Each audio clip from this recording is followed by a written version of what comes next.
right, I'm currently on the phone with Stephen Gary. He's another musician that reached out about the interview series. So I'm going to go ahead and give him the chance to introduce himself. All right. Hello. Thank you, Alexander. I appreciate it. My name is Stephen Gary. I am born and raised in San Jose, California. I moved to Hollywood seeking fame and fortune. Wound up working on a cruise ship from there, coming back to the Bay Area, and recently took myself out to Music City. Now I'm living in Nashville and still pursuing the dream after all these years. All right, very cool. We'll definitely talk about some of that. But to get started, let's talk about when you first encountered music. What was it that made you want to pursue a life with it? When did you first come in contact with it? How did that all start?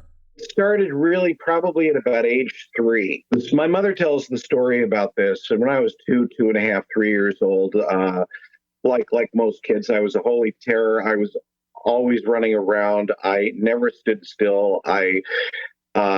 Except for half an hour in the afternoon. Now this goes back. I'm kind of a geezer here, so this goes back to the late 50s when there was a lot of local programming, especially during the daytime on television.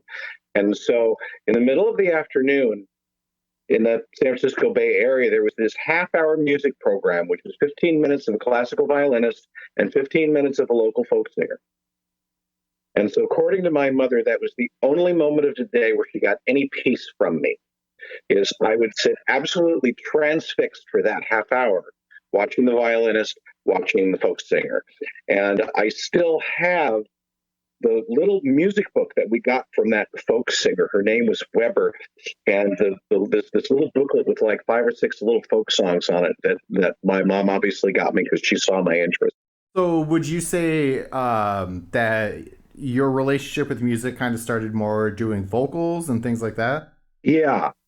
I remember when I was 5, this I remember myself, and I was playing in a sandbox, and I had heard this song, and I started making up new words to it as I was playing, and I was just kind of like describing what I was doing to myself, just making up new words to this song.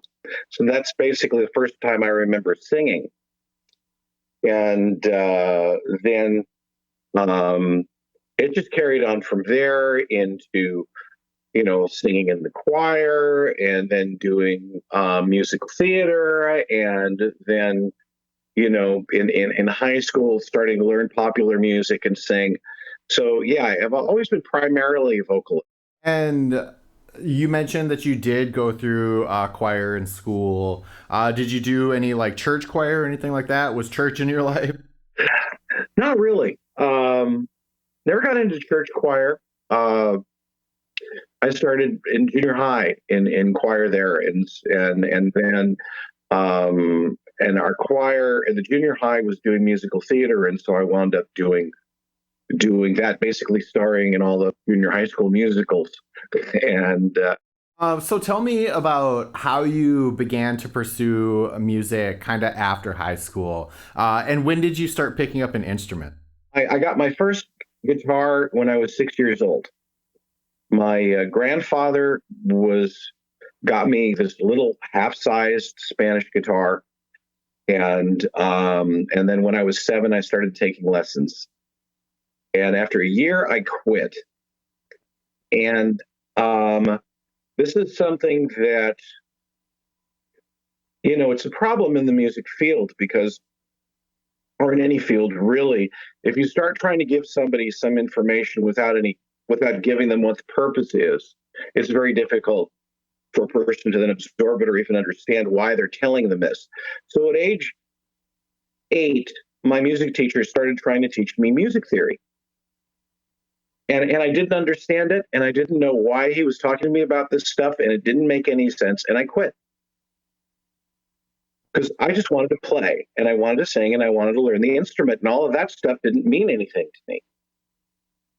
And I wound up years later I started picking up guitar again when I was 14 on my own. And I went back to my friend Howard. He and I started playing guitar at the same time, but he continued to pursue it. So I went back to him and say, okay, catch me up on all this music theory.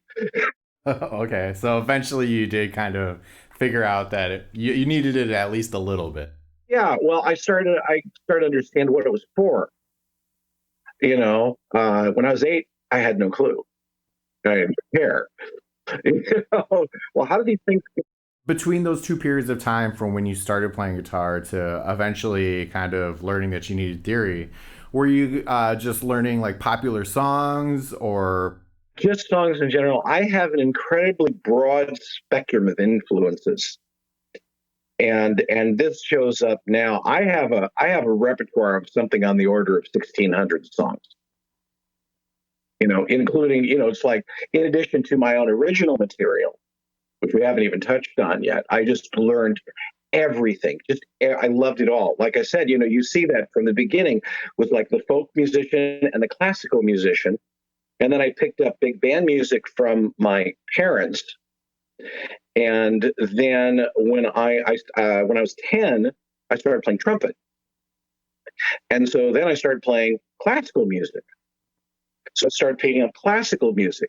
And then I got into musical theater and I started picking up musical theater. And then when I got into high school, I started playing in a jazz band. So now I'm picking up jazz, right? And it really wasn't until I was 15 that I started paying attention to popular music on the radio. okay, okay. So you were doing choir and band in school simultaneously. Okay, perfect. So let's jump forward a little bit. Tell me about, once you kind of felt comfortable on the instrument, did you begin writing songs immediately or did you start working with other musicians? How did that process go for you? Um, I was really on my own. As a guitar player, I was totally on my own. I was playing in band. I was still playing trumpet in high school. So I was playing in the jazz band, and the concert band, and even in the marching band. And so uh, that was kind of my group playing experience. But I was just kind of like your basic like folky uh, guy with the guitar. And I didn't start writing music until I was 17. And it was a really bizarre thing. I was at a summer school program on the University of California, Riverside. And the last night that I was there, a friend of mine and I decided we wanted to pick up some souvenirs. So we started going around the campus to steal a couple of signs, indicated the university. We just decided to rip a couple of signs to. At any rate, we ran into some adventures in doing that, and we decided to commemorate it by writing a song about it. And we rewrote the lyrics to an old folk song. And that was my introduction into songwriting. And then for some reason, then I just started getting into it, and I kept a notepad with me at all times.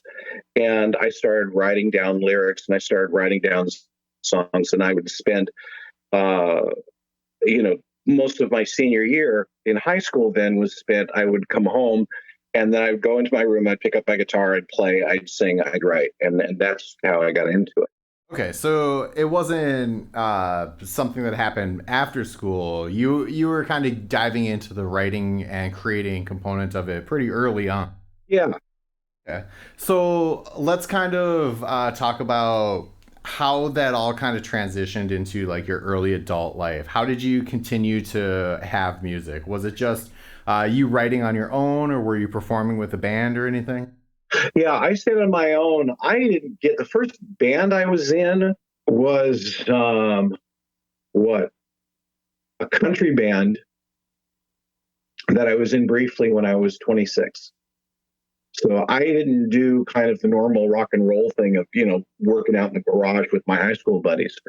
I just kind of stayed on my own, and I wasn't a very real prolific writer, but I got better at it. And then I went through college and I was studying. I tried the music major program. I went to University of California, Berkeley. And at the time, I don't know the way it is now, but at the time, the music major program was designed to create music teachers. And so after a year of that, I went, well, that's not what I want to do. I don't want to write, I don't want to be a music teacher. This is not my thing. So I dropped that and just continued to work on my own. and then left school, went into the workaday world, and then a couple of years later, a friend of mine, the guy that I co-wrote that first song back in Riverside all those years before, he contacted me and he said, "Well, I've got this friend whose boyfriend has a friend at Capitol Records." And based on that, I quit my job, threw everything into my car, and moved to Hollywood. All right. Fair enough. And so I went down, did a demo. My friend loved it. He gave it to his friend. She liked it. She gave it to her boyfriend. He didn't like it. And that was the end of that. But I stayed in Hollywood for a dozen years and started kind of working my way up to being a professional musician. Okay, so you spent time gigging around like the Hollywood music scene then. Yeah. I didn't do the Sunset Strip. I didn't do, again, I was still kind of a folkie, in a time when the big thing was hair bands. And so I just kind of set that aside for quite a while and just kind of worked on my craft as a working musician. And so I started, I did the coffee shop scene a little bit, but mainly, it's like I started getting into bands and playing top 40 gigs and, playing at weddings and parties and clubs and things like that. And so that's kind of where that all went to eventually. So, tell me about the transition from Hollywood to Nashville. Okay, it was a long stretch in between. What happened was I got a call to come be music director on a cruise ship, and I did that for 15 years. Oh, okay. Very nice. And so that was an absolute blast. It was just running around in the Caribbean and got a chance to work with some amazing, amazing people and perform for amazing people. I performed for tens of thousands of people on all of the islands and in Mexico and Venezuela. I got to perform with amazing folks, and I continued to write. And we did do some of my material there on the ship, and I got to learn from some of the people that came on board that I got to work with. It was a tremendous learning experience. And then my mother passed away, and my father was on his own, and I didn't like that idea, so I left the ship and came back to San Jose, and that's another dozen years. So it was long, I say I'm a geezer. There's a long track. Fair enough. Fair enough. Yeah, 15 years on the cruise ship. That's not an insignificant time. Not an insignificant time, but I got to work with amazing people that the modern generation wouldn't know, but you can look them up. Sure, definitely. But at any rate, so I got to work with, did a number of years working with a lady named Maxine Nightingale, who was kind of a disco diva in the 70s. Oh, sure. I recognize that name. Our keyboard player when I first got there was a girl named Liana Correa. Her father is Chick Corea. And for those who don't know, Chick, who passed away just a year or two ago, is kind of a jazz god. Right. I'll have to look that up. I'm not familiar. Basically, the only person that has more Grammys than him is Beyonce. Right. That's a hefty weight to haul around. Yeah. But at any rate, I got to work with him, and I got to work with a number of other people like that, and you learn a lot that way. But I came back into the Bay Area and kind of set up shop and was kind of going double, working on my own music and just, performing all around town. And I'd always had Nashville in the back of my mind. One of the things during my college career, I was in the marching band there, and the marching band put a variety show together that toured the country in my senior year. And the first place we stopped was a little town right outside of Nashville called Hendersonville. And I just fell in love with Tennessee. I fell in love with the Nashville area. And so it's been a goal of mine to get back there for a long, long, long time. And so when my father passed away, I had no reason really to be in the Bay Area anymore. And I started looking at, well, it's time to go to Nashville. and well, the combination of course, it's Music City as a songwriter, and as I really wanted to concentrate more on my writing. That was really the place that I needed to be. And then just the area is beautiful. The people are very welcoming. It's a cooperative atmosphere. Um, and so, everybody works with everybody there. It's very collaborative instead of competitive. You don't look at somebody and go, he's really good, I hate him. You look at somebody and go, he's really good, I'm going to work with. Sure. I have heard that about the Nashville music scene, that since it's a lot of musicians, they're a lot more open to collaboration and working together. But that's kind of the way people move up. This is what I've heard. There's like generations of songwriters and performers. They kind of move up as a group, because they work together and collaborate and learn and feed each other. And it's really, really a beautiful scene. Okay, so let's talk about now that you're, in Nashville, kind of getting into the scene of it.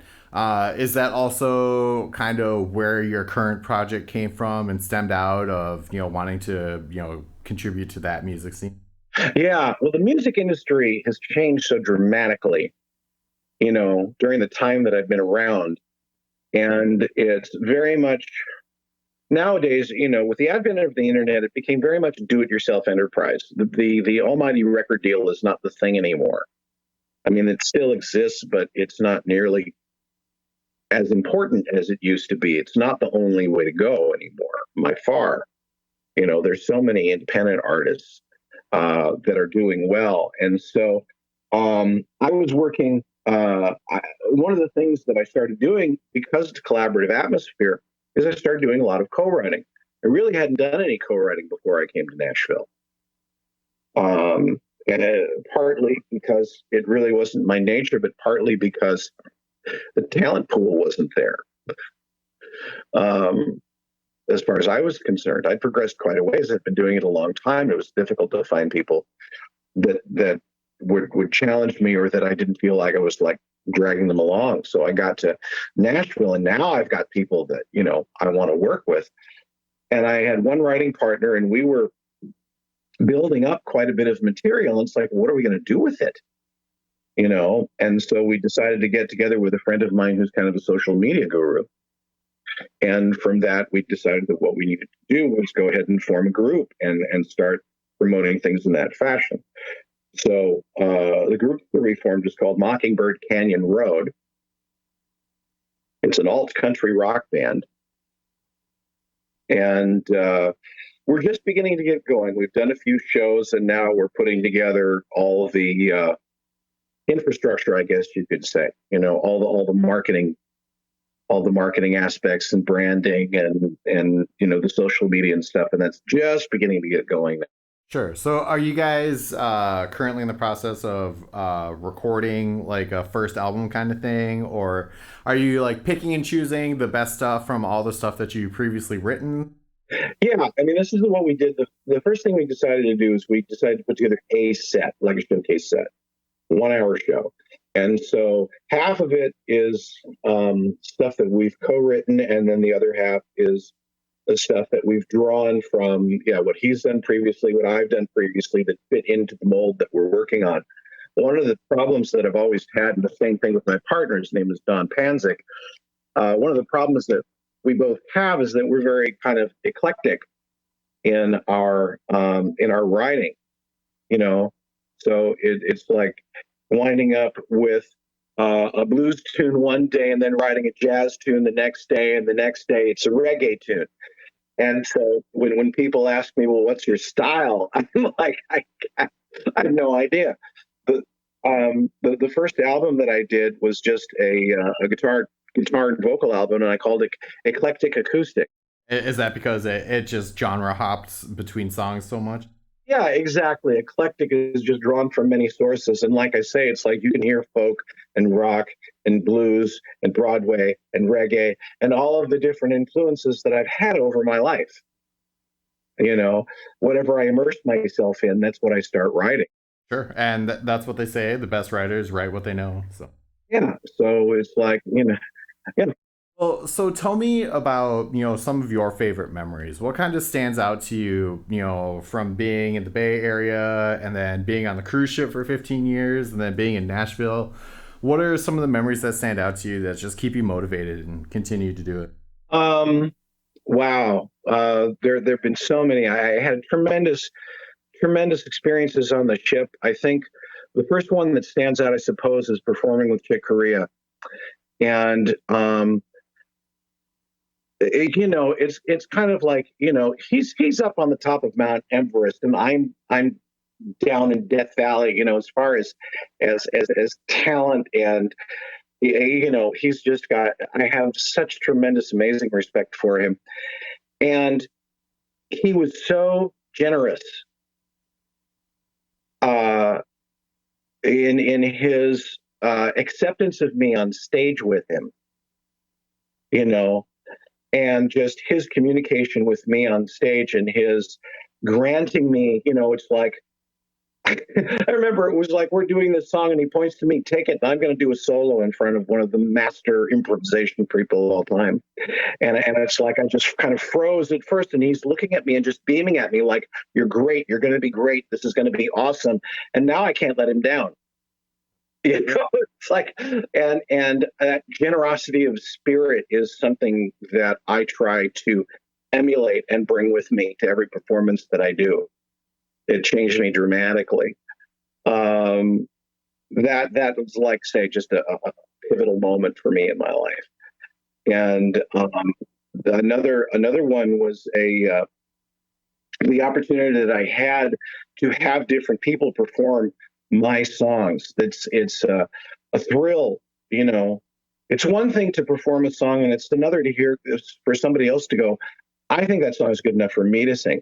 So, for instance, working with Maxine Nightingale and having her sing my songs, and just very other people that did that. There was a lady that came on board that is actually an ambassador from the island of Dominica and one of the top singers in the Caribbean, and she sang.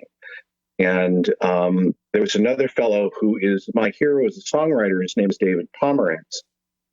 David wrote hits in the 70s and 80s and continues to be heard today. If you don't know his name, but he's very, very well respected in songwriting circles. And he chose one of my songs to sing, which is just a tremendous, tremendous thrill and joy for me. I think coming off and coming into San Jose, one of the biggest thrills there was I did a week of shows with Martha Reeves. Martha Reeves is leader of the group Martha and the Vandellas. Their most famous song is Dancing in the Streets. Okay, sure. Okay. And it's really bizarre. I had this experience on the ship and there to play songs that I've been playing all my life. But the person in front of me that's the voice that's on the radio. That's the voice that's on the record. It still just blows my mind having that occur. That's wild. But I mean, that's awesome that you got that opportunity to kind of, play with the people that, you admire. Yeah. Yeah. And there's one other, we did on the ship, we did a Broadway review, and it was a special presentation that we did for a convention that we had on board. And so there were three of us up front. There was me, and there was Maxine, and there's another lady. Her name's Judy Norton Taylor. Judy was on the Waltons. She played Mary Ellen, which again is more significant to my generation than perhaps younger people today. But I can tell you that pretty much everybody in my generation was in love with Mary Ellen. Every man was every kid was in love with Mary Ellen. And so I'm up there singing, and I've got Maxine on one side of me, and I've got Judy on the other side of me, and I'm like, what did I do right? Yeah, that's quite a situation to find yourself in for sure. Yeah. Well, so you mentioned that you have somebody doing your social media and stuff. Where can people follow you and then check you out when you're out there doing shows and putting out really? Right. So my own website is stephengary.net, and so you can find the solo stuff there. The band's name is mockingbirdcanyonroad.com, and you can find links to all our social media on that. So we're on Facebook, we're on Instagram, Twitter. Uh, you can find music under Stephen Gary on iTunes and Spotify. And then the Mockingbird Canyon Roads music is coming up. There's some stuff on YouTube right now from our first couple of shows. And you can get an idea of what's coming up. But there's an EP coming up. We're not going to be doing an album just yet. First, right now, is an EP. And that's coming up. We did recording for that last week. And we're going to be doing a video shoot next week. So we're starting to build things up here. And so come on to the Facebook page on Mockingbird Canyon Road. Let us know that you're there. And if you want to sign on for future information. Awesome, very cool. So I always like to give the person I'm interviewing the opportunity to put out their last word. So what's a message that you think people should hear? True to yourself. That is probably the biggest and most important thing that I can say about anything. Be true to your own goals. Be true to your own self. Be true to your own ideals. People fall prey to so much in the music industry. And if you stay true to yourself and to your own goals and your own ideals, whatever amount of success you may or may not have, the important thing is you can look in the mirror and feel good about yourself no matter what.